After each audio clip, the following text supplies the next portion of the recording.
Setiap kita ulang tahun Jakarta atau Jakarta Hajatan kemarin, yang diputar itu kasetnya kaset Batavia mulu, Ustaz. Padahal Batavia itu ya Belanda gitu ya. Iya, penjajah. Penjajah itu ya.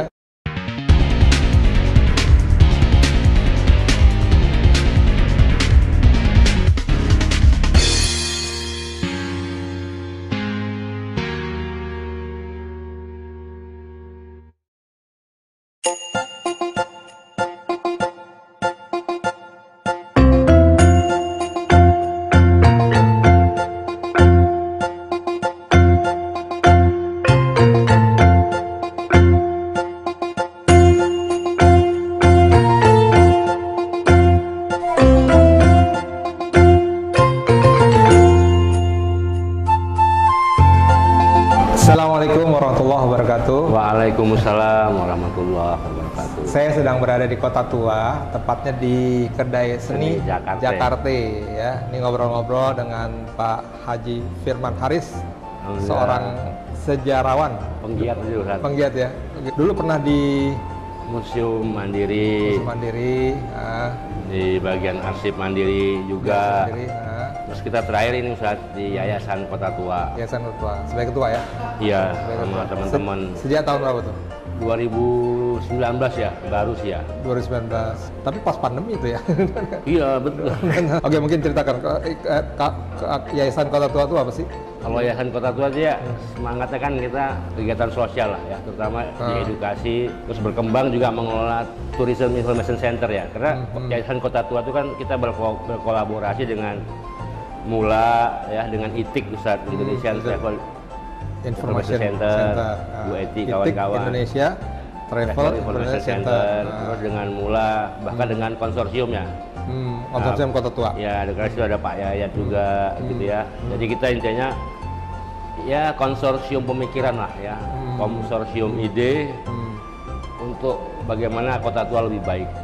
Jadi ini memang untuk yayasan yang tujuannya adalah mengembangkan Kota Tua. Iya, karena kita juga punya musola kan, Patan Bungina, bantuan dari Bank Indonesia. Di lantai 3 ada perpustakaan, ada community center yang bisa dimanfaatkan untuk publik ya.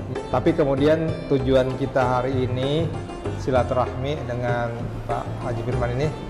Tapi kemudian kayaknya tuh Jakarta termasuk kota yang kurang dikenal sejarahnya gitu ya. Jadi kan ada sejarah dikatakan 1527 itu Fathahillah. Nah, ada dua versi tuh kayaknya ya. Ada yang katanya Fathahillah sebagai pahlawan yang membebaskan Jakarta, ada yang sebagai perampok atau apa gitu ya. Sesudah itu tahun 19 setelah itu kan jadi Jayakarta ya selama 90 tahun, 100 tahun. Iya. Nah, terus 1619 itu jadi di VOC, diambil VOC. Pak Firman bisa cerita ini soalnya pakarnya nih. Ya, makasih. Ya, gimana? Selamat Taufik Zulkifli ya. Iya, iya.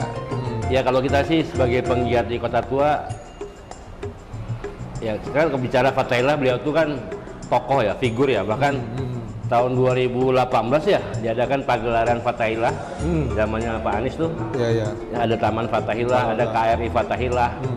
Ya kalau kita sih berpikir positif aja Ustaz ya. Biasanya kalau orang yang udah meninggal itu kan yang diomongin baiknya gitu ya.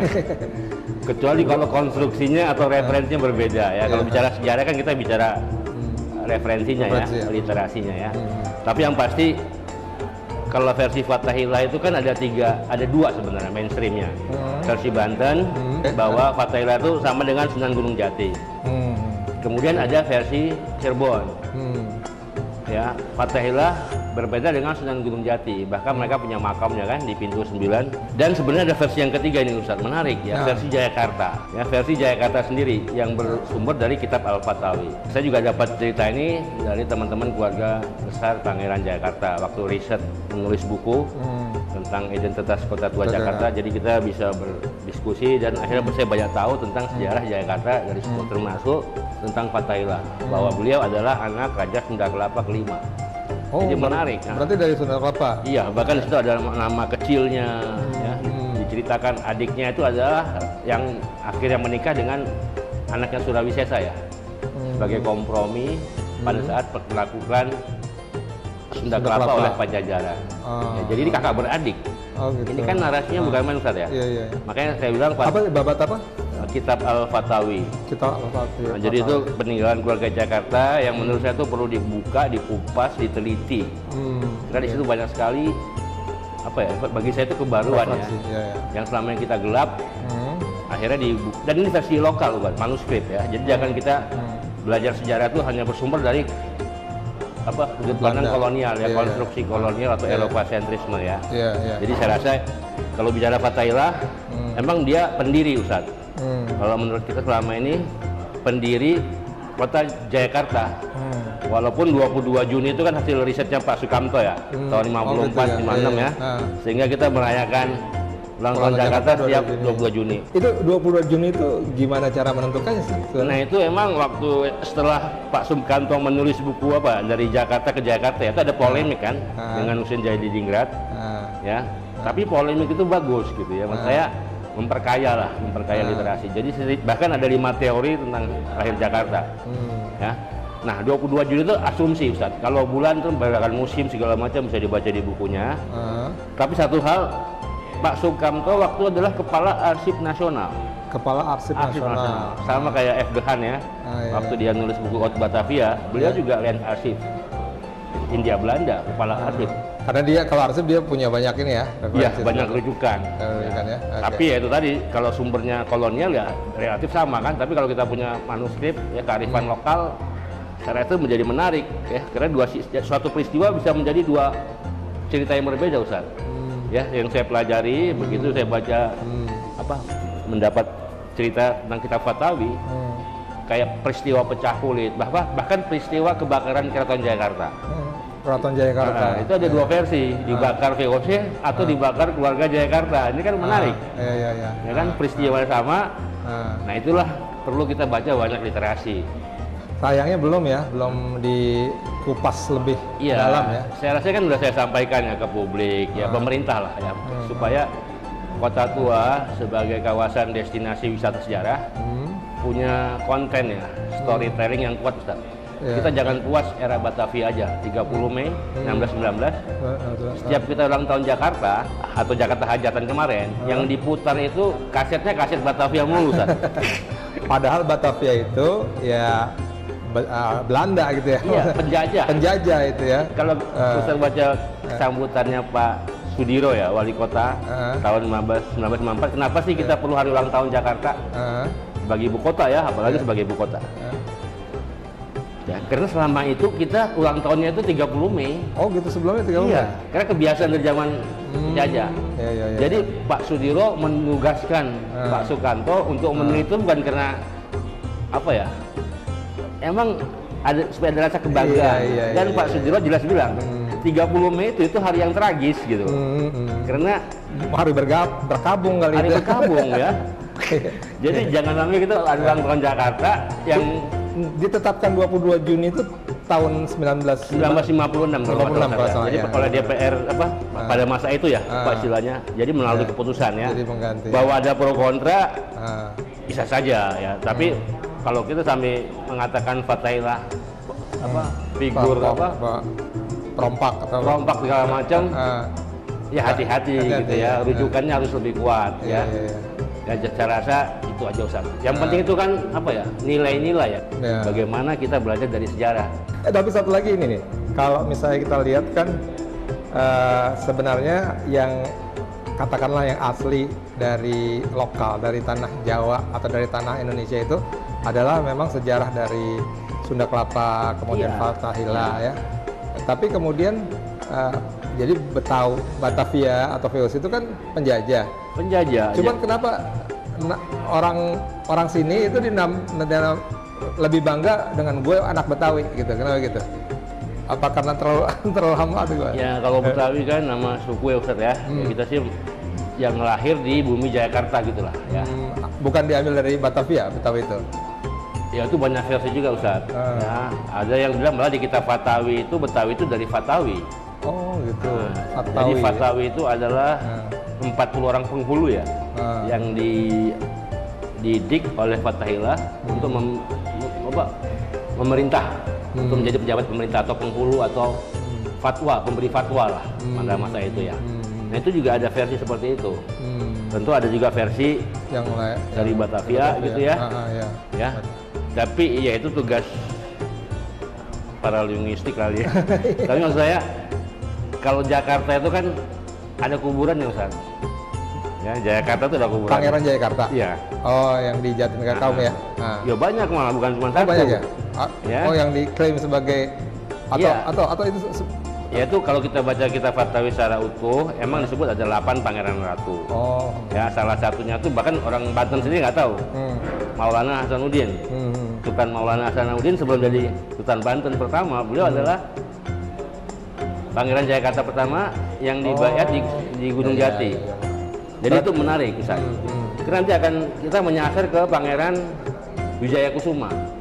Yang sebenarnya makamnya itu di Tubagus Angke. Itu bin Al-Hajj Fatahillah. Tapi nggak pernah diungkap kan?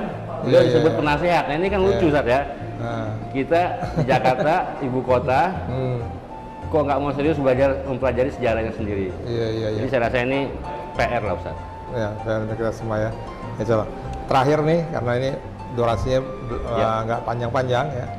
Yaitu berarti kalau kita ini sekarang ke Kota Tua gitu ya, ini sebenarnya peninggalannya Belanda ya, bukan yang Jayakarta ya? Iya, makanya ini kan 3 lapis Ustaz ya. 3 lapis kota ya, zaman Sunda Kelapa. Mana buktinya? Padrau. Itu tahun 1522, 21 Agustus. Bahkan nanti Agustus ini 500 tahun Ustaz. Ya, dia duluan 500 tahun. Kalau perlu kerjasama sama kita ke kedutaan Portugis lah, minta dibantu gitu. Ya surat-suratnya supaya nanti kita bisa bangun kembali di titik penemuannya tahun 1918. Gitu. Bagaimana menghidupkan kembali Padrau di titik lokasinya. Karena ini mewakili era Sunda Kelapa. Kemudian era Jayakarta, jangan lupa Batavia ini dibangun di atas reruntuhan Jayakarta. Sama itu makanya sama kayak Banda Aceh dibangun di atas reruntuhan Kota Raja kan. Setelah ditaklukkan Batavia, ditaklukkan VOC, masa iya kita mau melupakan ya? Apalagi ini kan destinasi wisata sejarah. Jangan sampai orang semua kesini hanya tahu kebesaran VOC, dia nggak tahu bahwa di sini ada Keraton Jayakarta head to head dengan Kastil Batavia. Itu tempatnya masih ada? Maksudnya yang lokasi keraton. Ini ada 2 versi Ustaz ya. Jadi maksud saya itu tadi. Pertama versi rekonstruksinya Izerman ya. Dia membuat rekonstruksi tahun 1918. Lokasinya itu di Kali Besar Barat.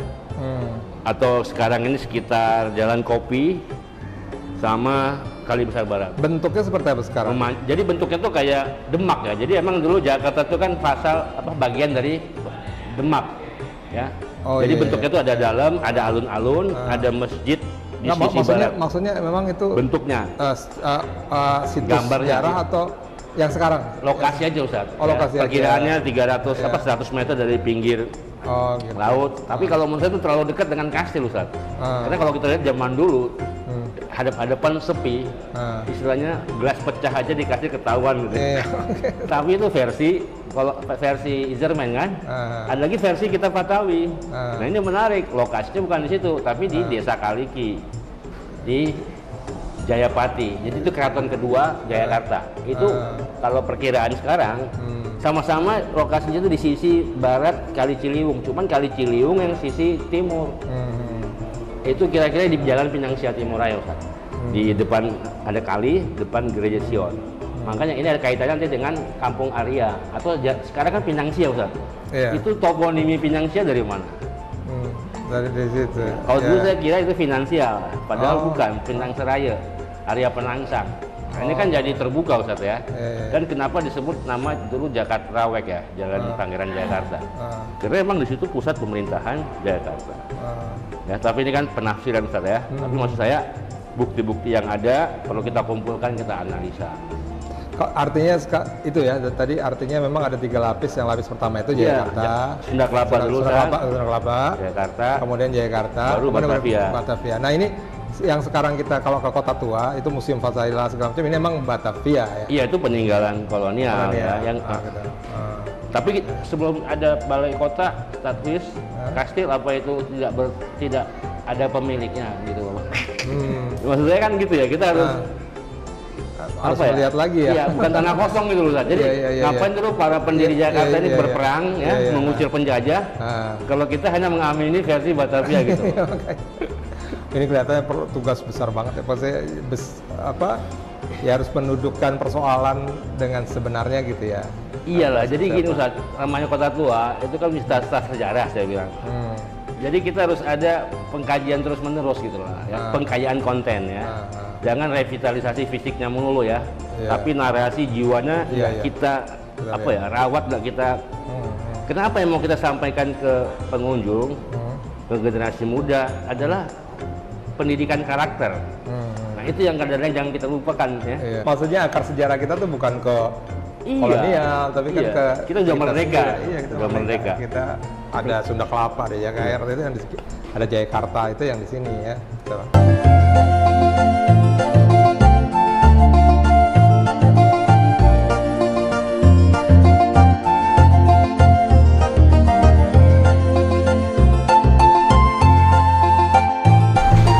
Sekarang kita ada di situsnya nih. Jadi tadi kan kalau di sana adalah Museum Fathahillah itu sebenarnya tempat kastil ya? Iya, balai kota. Kastil itu jadi balai kota. Balai kota dari VOC, dari Belanda ya? Iya, zaman VOC sampai dia Belanda. Tapi kemudian sebenarnya di seberangnya atau di mananya itu ada Keraton Jayakarta ya. Nah mungkin Pak Firman bisa dijelaskan. Baik, terima kasih Ustaz MTZ. Ya, jadi kita sekarang berada di Jalan Kali Besar Timur. Kali Besar ya. Nah di belakang kita ini ada kali besar ya yang lurus ya, dulu kali besar ini masih bengkok-bengkok ya. Tahun 1632 sekitar situ baru mulai diluruskan. Nah di seberangnya itu kali besar barat ya, kalau kita lihat ya, ini sisi barat Kota Tua, jadi kali besar barat. Nah mengarah ke Hotel Mercure ya. Nanti ada jalan kopi, itu ada jembatan ke Jalan Kunir.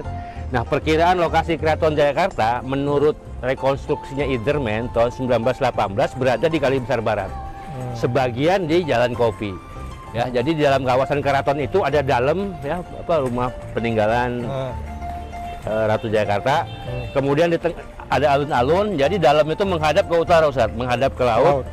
Sisi baratnya ada masjid. Ya, kemudian ada pasar. Itu tipikal Keraton Demak. Ya, karena walau bagaimana pada saat itu Jakarta itu adalah fasal ya, fasal dari Demak. Fasal itu apa?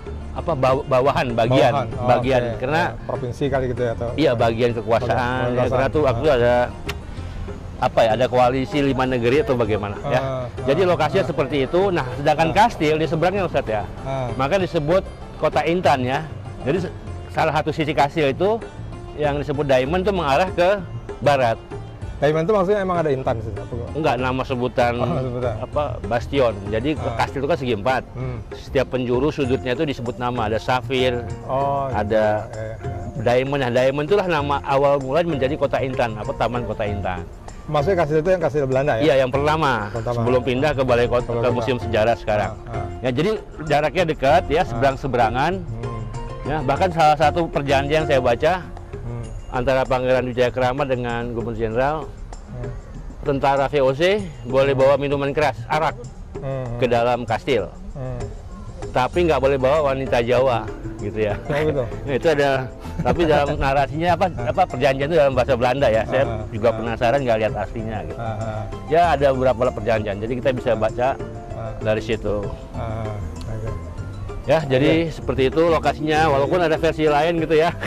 Keraton Jayakarta kalau menurut kita Partawi adanya di Pinang Sia Timur. Ya, sama-sama di sisi barat Kali Ciliwung, karena Kali Ciliwung begitu masuk ke Kota Tua dibagi pecah 3 ya. Ada di sisi timur, yang sisi tengahnya ini yang sekarang Kali Besar, yang sisi barat Jelangkeng ya. Jadi emang Batavia dalam tembok itu dikelilingi oleh kali ya. Barat, timur, dan tengahnya. Dan ini yang perlu diceritakan Ustadz ya. Jadi jangan sampai orang ke Kota Tua, Kali Besar ceritanya hanya Toko Merah, Jembatan Kota Intan. Ya, mereka tidak tahu bahwa ada keraton di sini gitu loh. Ada pusat perlawanan. Dan pertanyaannya ulang tahun Jakarta itu ada di mana? 22 Juni 1527 itu dideklarasikan di mana? Kita jangan puas tanggalnya aja. Di mana? Tempatnya di mana? Di mana tempatnya? Ya saya rasa itu menarik ya. Karena ini ibu kota gitu ya. Perlu kajian lebih lanjut. Perlu kajian karena kita walaupun bukan ibu kota, walaupun nanti kan sebenarnya bukan ibu kota, itu tetap harus dikaji. Jadi diri dari bangsa Betawi. Ya, jadi jangan sampai sejarah kita ini mirip sejarah zaman Hindia Belanda, zaman penjajahan gitu ya. Saya rasa kita udah punya museum, punya arsip. Ayo men, bekerja men gitu loh. Sungguh-sungguh ya. Saya rasa itu. Oke, sebentar mungkin di situ, nanti kita tempat yang lain atau kita sambung di episode berikutnya. Terima kasih.